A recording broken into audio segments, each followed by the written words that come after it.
श्रीवर्धमानाय निर्धूतकरुणात्मने सालोकानां त्रिलोकानां यद्विद्या दर्पणायते।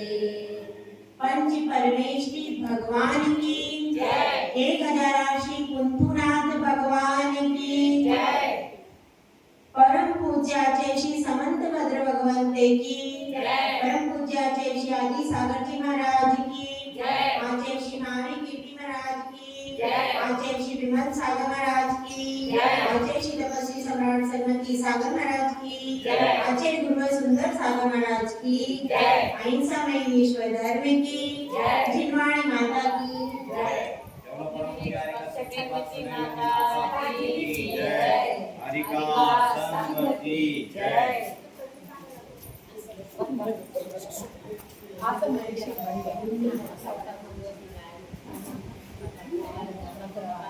हम सब आचार्य श्री समंतभद्र स्वामी विरचित रत्न करण शावकाचार्य का स्वाध्याय कर रहे हैं, जिसमें 3 अधिकार है मुख्य रूप से: सम्यक दर्शनाधिकार, सम्यक ज्ञानाधिकार और सम्यक चारित्राधिकार।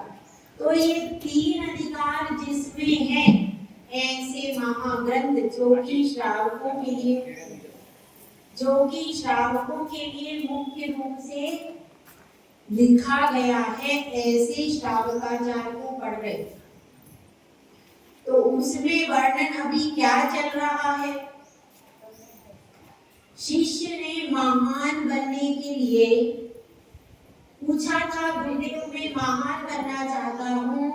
तो शिष्य के उस उत्तर में उन्होंने क्या बताया? जो वितरागी होता है, सर्वज्ञ होता है, वही महान बनता है। और फिर आपके स्वरूप को वहां पर उसने पूछा, धर्म किसे कहते हैं? तो धर्म का स्वरूप समझाया। उसके बाद फिर धर्म के स्वरूप में सम्यक दर्शन क्या है, यह भी प्रश्न आया।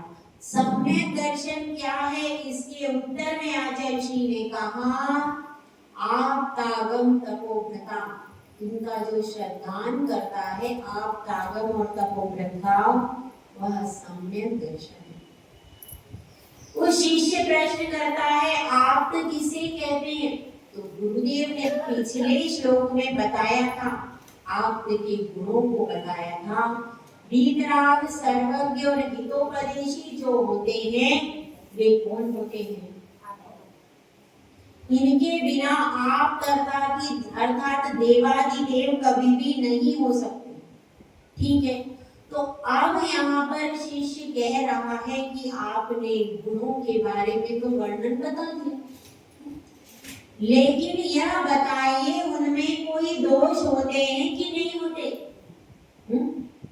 हर वस्तु में गुण भी होते हैं और दोष भी होते हैं। हर वस्तु में गुण भी होते हैं और दोष भी होते हैं, तो उनमें भी कोई ना कोई दोष तो होता होगा। तो गुरुदेव कहते हैं, हे शिष्य, जैसा आधार होता है वस्तु में भी वही चीज होती है। जैसे कि जल होता है किसमें? सीप में। तो सीप के आश्रय से वह जल मोती बन जाता है।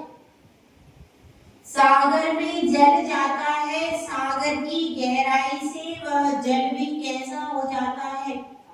सागर का रूप धारण कर लेता है। इसी प्रकार से बादल में भी जल जाता है, तो वह जल भी कैसा हो जाता है? उस जल के कारण वह बादल काला हो जाता है, लेकिन भर जाता है पानी से। इसी तरह से चंद्रमा है, तो उसमें चांदनी को आश्रय मिला है, शीतलता को आश्रय किसमें मिला है? चंद्रमा में।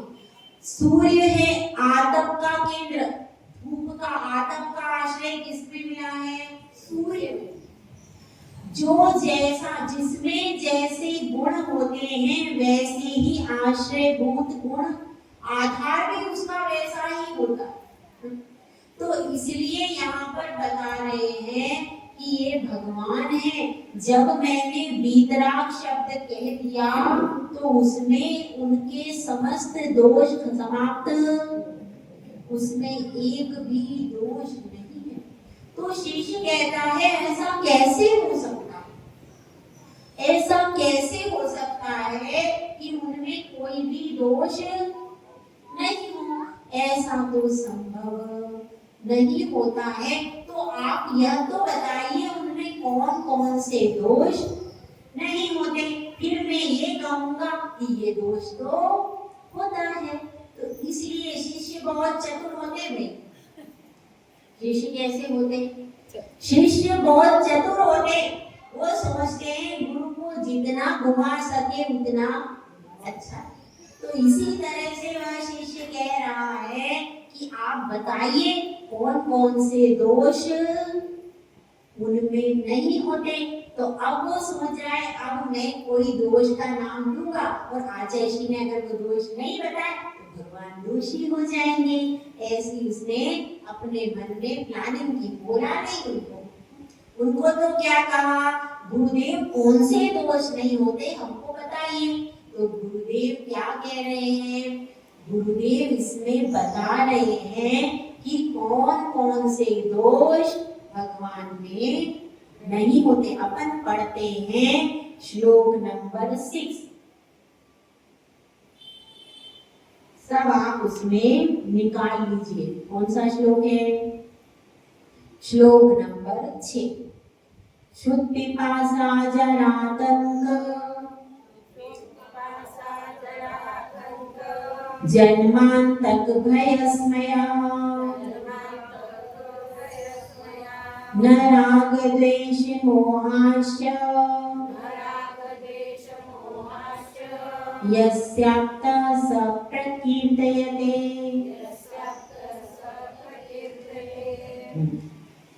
इसमें बताया गया है कि कौन कौन से दोष भगवान में नहीं होते। शुद्ध, शुद्ध मतलब क्या हुआ? छुदा। छुदा मतलब क्या होता है भैया? जिसके लिए आप चौके में जाते हैं, दिन भर महिलाएं लगी रहती हैं उसमें, इसके लिए छुदा को मिटाने के लिए। मिट गई क्या? प्रतिभा जी की तो मिट गई भाई। जिसको जिसको मिटानी हो प्रतिभा जी से संपर्क कर लो। मिट गई क्या? छुदा किसमें दोष नहीं है? छुदा का भगवान में। भगवान के बाद मुनिराज होते हैं, हारिका माता जी भी इस दोष से बच नहीं पाते। उनको भी सब कुछ छोड़ने के बाद, गृह त्याग करने के बाद भी इसके लिए आहार कक्ष में जाना पड़ता। कैसा लगता हुआ भी? अच्छा नहीं लगता। तो शुद्ध पहला क्या है? छुदा। छुदा मतलब भूख। दूसरा है पिपासा। पिपासा मतलब क्या है? प्यास। पहला दोष क्या है? सबसे बड़ा दोष अगर कोई है तो क्या है? छुदा। फिर पिपासा। फिर क्या है? जरा। जरा मतलब क्या? बुढ़ापा। और आतंक का अर्थ है रोग। फिर आया जन्मांतक। जन्म मतलब जन्म सभी जानते हैं, जन्म में भी बहुत ऐसा है दोष है जन्म लेना। और अंतक। अंतक मतलब क्या है? मरण। फिर भय और इसमें मतलब मद। इसमें का अर्थ क्या है? मद। उसके बाद दिया है न राग द्वेष मोहाश्च। राग द्वेष और मोह भी नहीं होते हैं। और उसको क्या कहते हैं? उसकी कीर्ति कैसे गाई जाती है? उनकी कीर्ति आप्त के नाम से गाई जाती है, जिनके पास ये सारे दोष नहीं होते। तो इसमें राग द्वेष मोह के बाद 4 से शेष दोष ग्रहण करना। इसमें कुल 18 दोष नहीं है। चा शब्द से शेष दोष गर्भित कर लेना। सबसे पहला कौन सा है? क्षुधा। दूसरा पिपासा। तीसरा कौन सा है? जरा। जरा मतलब बुढ़ापा। तो कौन सा हो गया? कौन से नंबर का? तीसरा। उसके बाद आतंक हो गया चौथे नंबर का। उसके बाद जन्म हो गया कौन से नंबर का? 5। अंतक यानी मरण 6 नंबर। भय हो गया 7 और इसमें हो गया 8। इसके बाद राग द्वेष और मोह, ये कितने हो गए? 11 इसमें है। शेष दोष इसमें चा शब्द से ग्रहण कर लेना, ऐसा आचार्य इसमें समंतभद्र स्वामी ने कहा। ठीक है, तो अब अपन पहले एक एक दोष को समझते हैं। सबसे पहले दोष कौन सा है? क्षुधा। क्षुधा यदि यह भूख ना लगे तो क्या हो गई? कितनी आसानी हो जाए, बहुत आसानी। देवों को भूख नहीं लगती, आराम से कभी यहाँ कभी वहां, और कुछ नहीं तो किसी के शरीर में घुस के परेशानी कर लेते, कुछ ना कुछ कर ही लेते हो। उनको क्षुधा की बाधा, जैसे ही उनके 1000 वर्ष पूरे होते हैं, जितनी आयु होती है, यदि 33 सागर की आयु है तो 33,000 वर्ष के बाद उनके कंठ में अमृत झर जाता है और उनको फिर भूख नहीं लगती। तो भूख तो उनको भी है, लेकिन उनका सिस्टम है, इतने 1000 वर्ष के बाद उनको अमृत भर जाता है और उससे कब तक तृप्ति रहेगी? 33,000 वर्ष तक उनको तृप्ति रहेगी। ऐसा किसका सिस्टम है? स्वर्ग में। तो उनके लिए भी अभी छुटकारा नहीं है, मगर उनके लिए कोई उपक्रम करने की जरूरत। आप कितना उपक्रम करते हो इसमें? इसी पेट के लिए, इसी रोटी के लिए तो सब उपक्रम करते हो। दुकान चलाते हैं, फैक्ट्री चलाते हैं, स्कूल में सर्विस करते हैं, कितने कितने उपक्रम करते हैं। रात को 12-12 बजे तक लोग लगे रहते हैं 2 जून रोटी कमाने के लिए, पेट के लिए। क्षुधा को मिटाने के प्रयास के लिए इतना सारा कुछ उपक्रम अपन करते रहते, उसके बाद भी आज तक अनादि काल से इसको मिटाने का पुरुषार्थ किया, आज तक मिटी क्या? तो यहाँ कुसुम्भा में किसी की मिट गई? आपको कोई जानकारी हो सकती है? यहाँ पर किसी की, महिलाओं को ज्यादा जानकारी रहती थी। आप महिलाओं में बता दो, यहाँ कुसुम्भा में किसी की मिट गई हो क्षुधा, भूख मिट गई हो? किसी की भी भूख नहीं मिटती। कब मिटती है? जब घातिया कर्मों का क्षय होता है तभी भूख मिटती है। जब तक मोहनीय कर्म बैठा है तब तक भूख लगती ही रहेगी, वह कभी भी मिटने वाली नहीं। तो यही अपने को इसमें क्या समझ में आता है कि भगवान के पास क्षुधा नहीं। यदि भगवान के पास क्षुधा होगी तो क्या प्रॉब्लम आ जाएगी? क्या समस्या आ जाएगी? भगवान पराधीन हो जाएंगे, क्योंकि एक साधु और आर्य का भी एक प्रकार से श्रावक के ऊपर अवलंबित हो जाते हैं। यदि वह आज आहार न कराए तो उनको उपवास करना पड़ेगा, और फिर दिन भर उनमें अगर शक्ति नहीं है तो दिन भर की उनकी कार्य प्रणाली चल नहीं सकती। तो भोजन करना कमजोरों का काम है, वीरों का काम नहीं है। भगवान महावीर हैं, वीर हैं, वो शक्तिशाली, अनंत शक्ति उनके प्रकट हो गई। तो कमजोर व्यक्ति करता है ये सब बाहर की चीजें, किसको चाहिए? कमजोर व्यक्तियों को चाहिए। इसलिए क्या होता है? इसलिए उनको क्षुधा का परिचय नहीं होता है। क्षुधा की वेदना भगवान को नहीं होती है, क्योंकि देखिए भगवान को कौन सा आहार होता है? आप बताइए भैया, भगवान को कौन सा आहार होता है? सोच समझ के उत्तर दीजिए।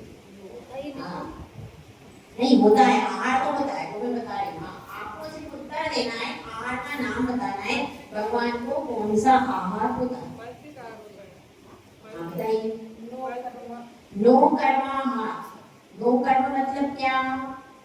5 शरीर और 6 पर्याप्ति। 3 शरीर और 6 पर्याप्तियों के योग्य उद्गल वर्गणाओं को वो क्या करते हैं? ग्रहण करते हैं। बस ऐसा ही आहार होता है, उनको मुख से ग्रास करने की जरूरत नहीं। उनके शरीर में ही अंदर सारा ग्रहण होता रहता है और उसी से उनका शरीर एक पूर्ण कोटि तक रह जाता है बिना आहार के। कौन सा करते हैं? नो कर्माहार। ये जो आहार बताया है, जो अपन लोग जैसा आहार करते, ग्रास के माध्यम से, पेय पदार्थ के माध्यम से, यह सब आहार भगवान नहीं करते। और जब तक यह भूख शांत नहीं होगी, भूख से बहुत विकल्प होते। क्षुधा से कितने विकल्प होते हैं? बहुत ज्यादा विकल्प है। रसोई में जाओ, सुबह से सोचते शाम को ये बनाना है, शाम को सोचते सुबह ये बनाना है, और उसके बाद भी कभी अच्छी चीज नहीं बनी तो स्वामी जी नाराज होते हैं क्या? नहीं, वो नहीं हो पाते, ऐसा नहीं होता। बेचारे जो होता है वो खा के आते हैं, ऐसे नहीं, ये सब अच्छे मुसलमान के लोग सब समझदार लोग।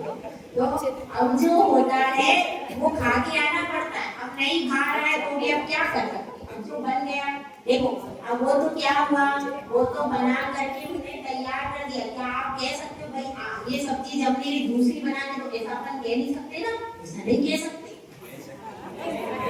ऐसा नहीं कह सकते। जो बन गया है वही आपको, आप पहले तो बोल सकते हो।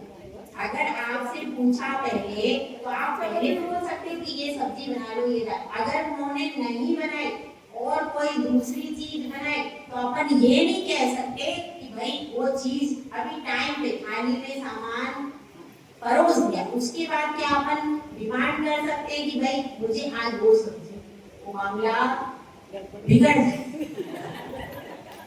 अब देखो पहले क्यों नहीं बताया? पहले मैं बना लेती, अब कैसे बनाऊंगी? ऐसा होता है। अब उन्होंने बना करके और तैयारी कर रही है कहाँ पर कि मुझे शाम को प्रवचन में जाना है, पूरी तैयारी से बैठी है और अब उन्होंने भोजन परोसा। अब आपने कहा ये सब्जी दूसरी, अब क्या होगा? मैं क्या कुछ सुनूं ही नहीं, दिन भर घर में ही बैठी रहूं? सही बात है। तो ऐसा क्यों हो रहा है? क्योंकि अब आपको, अगर आपको भूख नहीं लगती तो क्या होता? सबके सब कुसुम्बा वाले यही बैठे रहते, बैठ सकते थे कि नहीं? क्या काम था? सही है कि नहीं?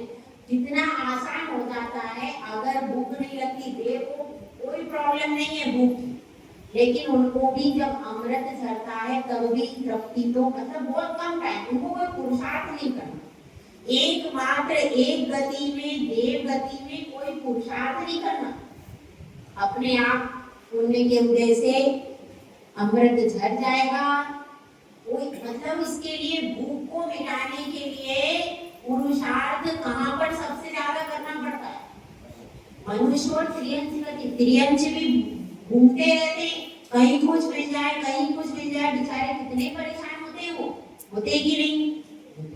तो त्रियंच भी परेशान होते हैं, उनको तो कभी मिलता है कभी नहीं मिलता, रोग भी लग जाता है, कहाँ कहाँ परेशान होते, तब जाकर के कुछ उनको थोड़ा सा प्राप्त होता है। तो इस क्षुधा के कारण सबसे ज्यादा दुखी कौन से व्यक्ति हैं? मनुष्य और त्रियंच और नरक के। 3 लोक का नाज जो खाए, मिटे न भूख बड़ा न लाए। उनकी इच्छा क्या हो रही है? 3 लोक का अनाज मिल जाए तो मैं खा लूं, लेकिन एक कण भी नरक में खाने को नहीं मिलता। इतनी क्षुधा वेदना सबसे ज्यादा कहाँ है? नरक में। वहां पर आप कितना भी प्रयास करो, आपको खाने के लिए कुछ भी मिलता नहीं है। इसलिए इस क्षुधा से छुटकारा चाहिए कि नहीं भाई? आप लोग तो बिल्कुल फ्री हो जाओगे, महिलाएं तो बिल्कुल फ्री हो जाएंगी आराम से, फिर दिन भर घर क्या करेंगी कि क्या करेंगी? घूमने को जाएंगे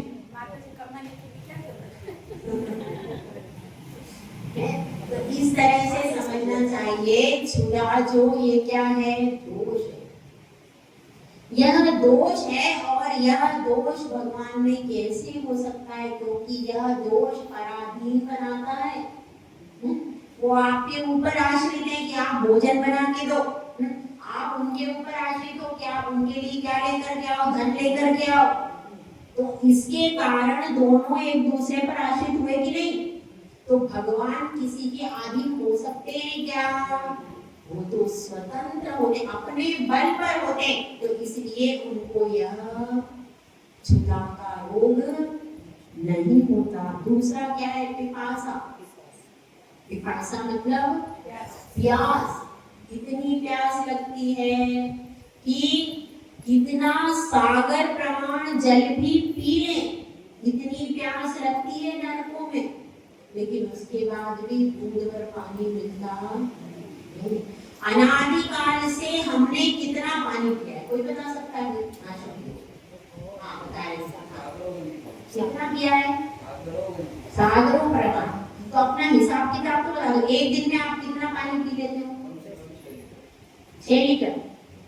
6 लीटर पानी एक दिन में पी लेते। तो अब आप बताओ आपकी उम्र कितनी है? 70, 75। अब 75 साल में आपने कितना पानी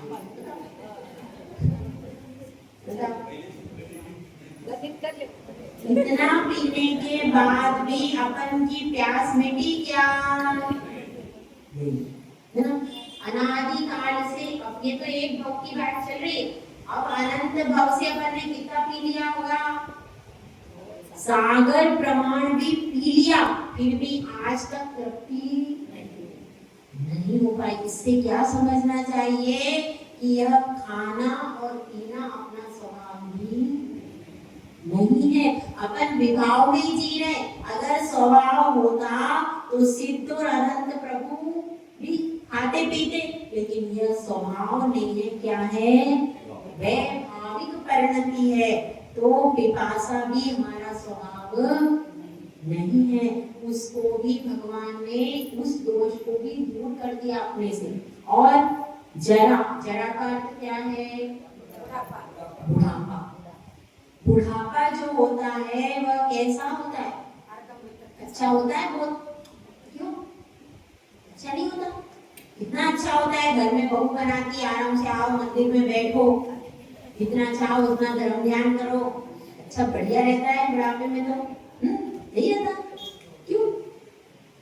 बहू आ जाती है तो वो घर में सब काम करती है, अपन अपने आराम से बैठ सकते हैं, ना अच्छा है? अच्छा नहीं है?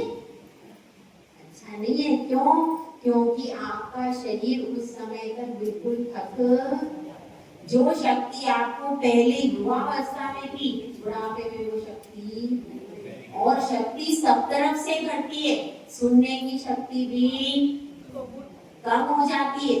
कैसे कहते हैं? अर्ध मृतक सम बूढ़ापनो ऐसे रूप लगे।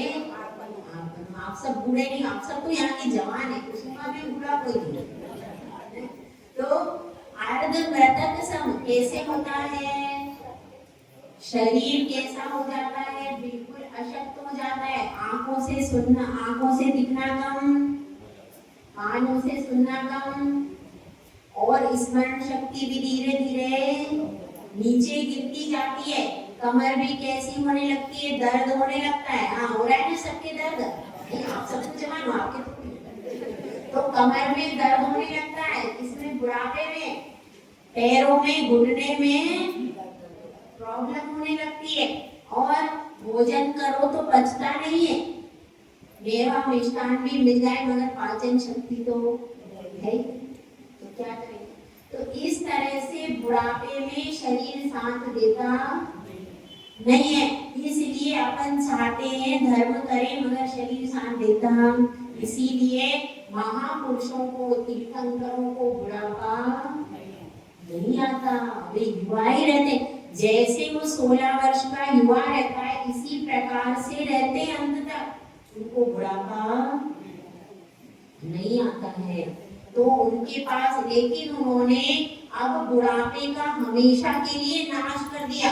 यह दोष अब कभी भी उनके पास में आने वाला नहीं। और क्या बताया? आतंक। आतंक मतलब रोग। कोई रोग होता है क्या भगवान? कोई भी रोग भगवान को नहीं होता। जब उनका तीर्थंकर का जन्म होता है तब तो होता ही नहीं है, पंच कल्याण वाले तीर्थंकरों को तो नहीं होता। और जो मुनिराज जो केवली या सिद्ध बन जाते हैं उनको हो सकता है। जो मुनिराज होते हैं जो कि तीर्थंकर नहीं है उनको हो सकता है, लेकिन केवल ज्ञान होने के बाद, ये किस समय के दोषों की बात चल रही है?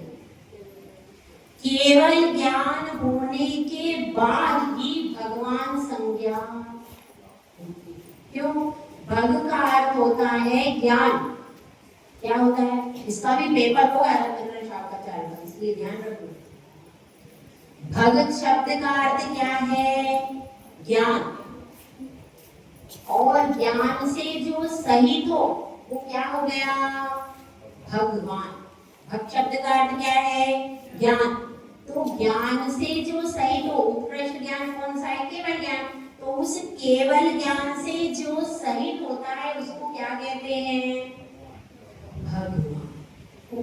तो अब यहाँ पर ये जो जितने दोष बता रहे हैं ये कब नहीं है? केवल ज्ञान के बाद भगवान के पास एक भी दोष नहीं होता। उसके बाद बताया है भय। तो भय कितने प्रकार का होता है? 7 प्रकार का। कौन सा नाम बताइए?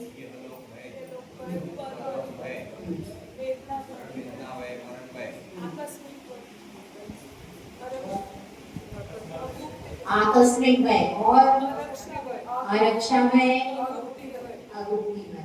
यह 7 प्रकार का भय होता है। तो इन 7 प्रकार के भय से कौन रहित होता है? सम्यक दृष्टि रहित होता है इनसे।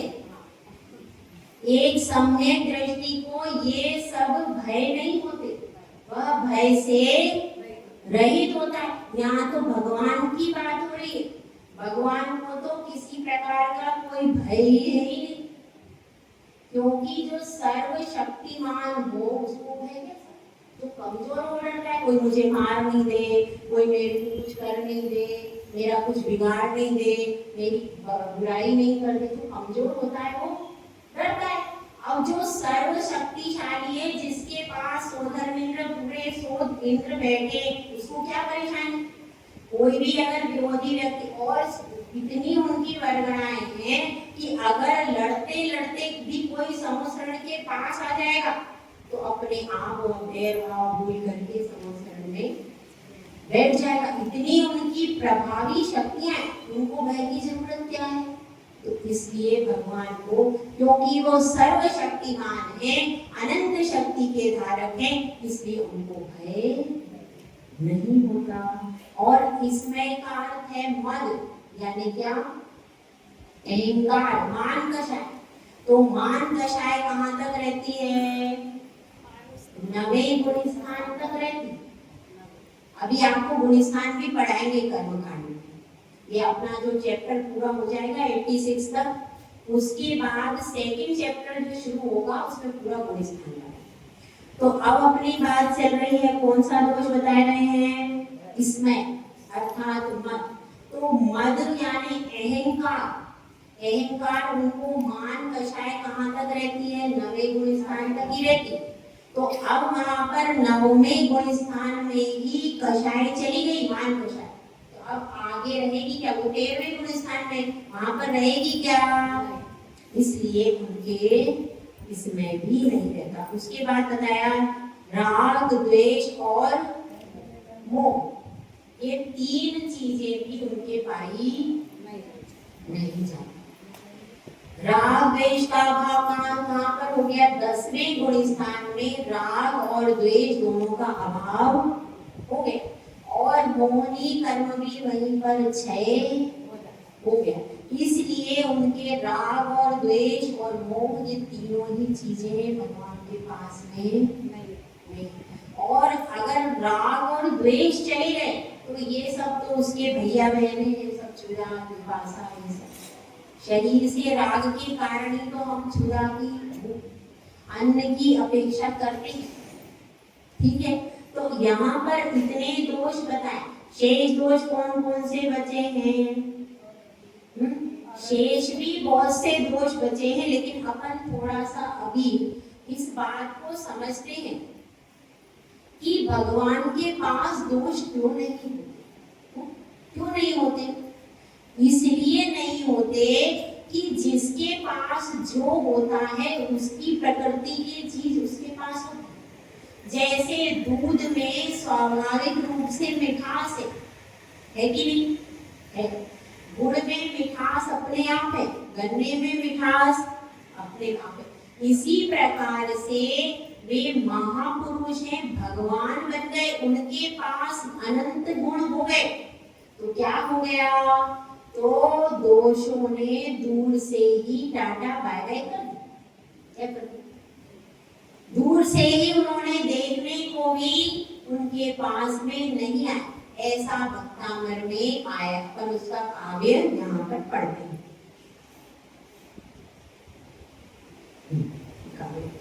गुण समूह एकत्रित होकर तुझ में यदि पा चुके प्रवेश, क्या आश्चर्य न मिल पाए हो अन्य आश्रय उन्हें जिवेश।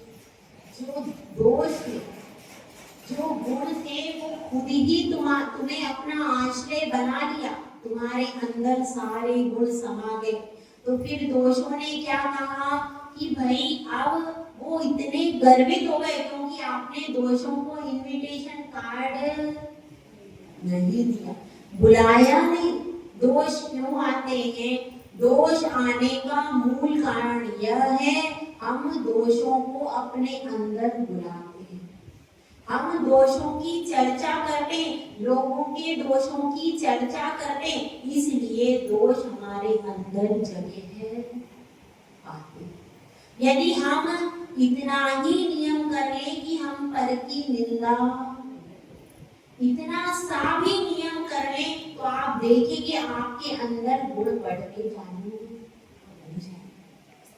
तो इसलिए दोषों को इनविटेशन कार्ड देना भगवान ने बंद कर दिया, इसीलिए वो गर्वित हो गए। वो भी मान कषाय से ग्रसित हैं, तो वे अपने घमंड में कैसे हो गए? अपने घमंड में इतने गिर गए कि फिर उन्होंने भगवान की तरफ देखा ही। दोषे रूपात् विविधाश्रय जात गर्वे स्वप्नांतरेपि न कदाचित् अपेक्षितो। स्वप्न में भी उन्होंने आपकी तरफ देखना पसंद, मतलब आप स्वप्न में भी कभी आपके पास दोष है ही नहीं। इसका अर्थ क्या है? स्वप्न में भी आपके पास एक भी दोष, आप पूर्णतः कैसे हैं? निर्दोष। ठीक है, तो इसमें यही बताया है मुख्य रूप से कि जिसका जैसा आश्रयभूत द्रव्य होता है उसी के अनुसार उसमें गुण होते। तो अब इसमें कितने दोष बचे? अभी इसमें 7 दोष और बचे। तो वो कौन कौन से हैं? अपन एक बार इसका दोहा पढ़ लेते हैं। जन्म जरा, अब जन्म दोष इसमें बता दिया, जरा भी बता दिया। तिरखा मतलब क्या हो जाता है? तिरखा मतलब तृषा यानी प्यास। उसके बाद क्षुधा, क्षुधा भी हो गया। विस्मय, विस्मय नहीं बताया, विस्मय मतलब आश्चर्य, यह भी दोष। आश्चर्य हम कैसे करते? कोई यहाँ पर नई चीज बाहर निकले तो कैसा लगता है? आश्चर्य बता रही है, चीज कहाँ से आ गई? नई चीज दिखे, नई बात सुने, नया गाना सुने, नई धुन सुने, कोई भी नई चीज हो और कोई नया व्यक्ति भी आ जाए मंदिर में अचानक, तो अपन एकदम आश्चर्य से देखते हैं। तो उनको आश्चर्य नहीं होता। क्यों नहीं होता? क्योंकि तीनों लोग उनके आगे सब कुछ झलक रहा है। जिसके आगे तीनों लोग की हर वस्तु दिख रही, उनको काय का आश्चर्य होगा? अपने लिए नई चीज दिखती है, अपना ज्ञान कम है। उनके केवल ज्ञान में तीन लोक के तीन काल के समस्त पदार्थों की समस्त पर्याय झलक रही। तो जब समस्त पर्याय झलक रही है तो उनको किस बात का आश्चर्य? तो उसको होता है जो नया नया देखता है। जिसका ज्ञान कम होता है उसको नई वस्तु देख के आश्चर्य होता है, लेकिन उनका तो केवल ज्ञान है, उनके पास सब कुछ झलक रहा है उनके ज्ञान, तो उनको आश्चर्य होना संभव ही नहीं है, इसीलिए उनको आश्चर्य नहीं होता। और आरति का अर्थ क्या है? द्वेष। उसके बाद आया खेद। खेद का अर्थ क्या है? खेद का अर्थ है दुख। दुख, तो दुख भगवान को है क्या? नहीं है। भले ही उनके पास असाता वेदनी है, अनंत भगवान की बात चल रही है। वीतरागी सर्वज्ञ हितोपदेशी अनंत भगवान होते। अनंत भगवान के पास वेदनी कर्म है क्या? है, लेकिन काम क्यों नहीं कर रहा? बताइए। हाँ, घातिया कर्म नष्ट होने से आपने जब क्रम पढ़ाया था, क्रम इम्पोर्टेंट चीज है, बता रही हूँ, क्रम पढ़ाया था, उसमें आया था वेदनीय कर्म बीच में क्यों रखा? क्योंकि वह कैसे करता है? मोहिनी के सद्भाव होने के बाद ही उसका फल मिलता है। तो मोहिनी नष्ट हो गया, तो अब राजा नष्ट हो गया, इस वजह से वह रहता हुआ भी असाता वेदनी वहाँ है, लेकिन असाता वेदनी भी साता में चेंज होकर के उदय आती है। और भगवान तो अपने आत्मा में लीन है, उनको उससे कोई मतलब ही नहीं है। तो असाता वेदनीय प्रकृति कैसी है? अशुभे की शुभे में, यहाँ बताओ। अशुभ प्रकृति सत्ता में बैठी है, लेकिन वो अशुभ प्रकृति भी फल क्यों नहीं दे रही? मोहनीय कर्म का अभाव है, इसलिए वो फलदायी नहीं होगी। तो अब यहाँ पर क्या हो गया? खेद। अब उसके बाद रोग अपन ने बता दिया, उसके बाद शोक। शोक मतलब क्या होता है? शोक करते हो आप? कब करते हो? जब कोई जवान व्यक्ति की मृत्यु होती तब शोक होता। कोई बूढ़ा है और 5 साल से कोमा में पड़ा है, उसका शोक नहीं होता, उसका तो नाटक होता। कोई बूढ़ा व्यक्ति है, 80 साल का है, 5 साल से कोमा में व्यक्ति पड़ा था, आप सेवा कर रहे थे, अब वह मरण हो जाएगा तो आप शोक नहीं करोगे? वह तो आप फिर बाद में रोने का ड्रामा कर सकते। इष्ट का वो कब होता है? जब अपना कोई युवा वर्ग का हो, युवा हो या बालक हो, उसका मरण हो जाए तब आप शोक में। महिलाओं की हालत कैसी होती है? बहुत खराब हालत हो जाती, इतना हो जाता है कि मंदिर और भगवान को भी छोड़ देते हैं। तो वह शोक भगवान को नहीं है। क्यों? क्योंकि उनका किसी से महत्व भाव नहीं है। शोक किसके लिए होता है? जो जिसको अपना मानते हैं उसका वियोग हो जाता है तो अपन रोते हैं, शोक करते हैं। उनका तो कोई अपना है ही नहीं, उन्हें मान लिया मेरी आत्मा के अलावा मेरा कुछ है ही नहीं, तो उनको शोक का कोई प्रसंग ही, तो इसलिए उनके पास शोक भी नहीं है। उसके बाद क्या है? निद्रा। निद्रा जो है, तो निद्रा आती है क्या भगवान को? क्यों नहीं आती? क्योंकि निद्रा किसको आती? जिसमें काम कर लेते हैं अपन, थक जाते हैं, उसके बाद निद्रा, तो उनके पास अनंत शक्ति है। अनंत शक्ति होने से उनको कभी थकान आती ही नहीं है, तो सोने की जरूरत ही नहीं है, इसलिए निद्रा भी नहीं आती, चिंता भी नहीं होती। क्यों? चिंता किसकी करेंगे?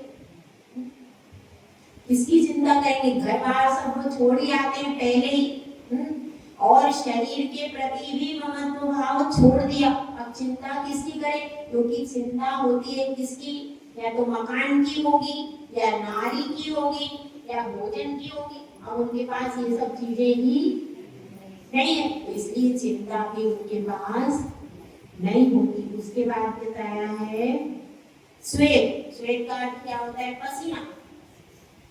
पसीना आदि भी भगवान के पास नहीं होता। उनका शरीर मल मूत्र से कब? केवल ज्ञान के बाद। और तीर्थंकर पंच कल्याणक वाले तीर्थंकरों का तो जन्म से ही रहित होता है, मलमूत्र रहित नहीं। लेकिन यहाँ पर मुनिराज भी हो सकते हैं, अनंत बने। मुनिराज भी अगर अनंत बने हैं तो उनके पास केवल ज्ञान के बाद पसीना नहीं होता। मगर अपन तीर्थंकर को आदर्श लेकर के चल रहे हैं, तो तीर्थंकर पंच कल्याणक वाले तीर्थंकर को जन्म से ही मल मूत्र से रहित शरीर होता है, उनको जन्म से ही पसीना नहीं आता है। तो अब ये सब क्या है? और ये सारे दोष, अब पूरे 18 दोष हो गए। एक बार कितना है 18 दोष? तो गिन लीजिए, समय तो जाता। ठीक है, तो इस प्रकार से पूरे 18 दोषों से रहित भगवान होते हैं। और हमको भी इन सब दोषों को अपने से दूर करना है। तो क्या करना पड़ेगा? क्या करना पड़ेगा? भगवान बनना पड़ेगा। बस भगवान बन जाओगे, अपने आप दूर हो जाएंगे। सीधा साधा काम है। तो भगवान बन जाएंगे, महान बन जाएंगे, तो ये सारे दोष। अब वह शिष्य परेशान हो गया, इन्होंने तो सारे बता दिए, 18 के नाम लिए, पर संसार में इनसे बढ़कर के कोई दोष यही, इसमें सारे दोष समाहित हो गए। इसलिए अब वो सोच रहा है कि मैं अब प्रश्न कौन सा पूछूं, कैसे गुरुदेव को निरुत्तर कर दूं, ऐसा प्रश्न उसके मन में आया है। जय बोला जय सुंदर सागर महाराज की जय।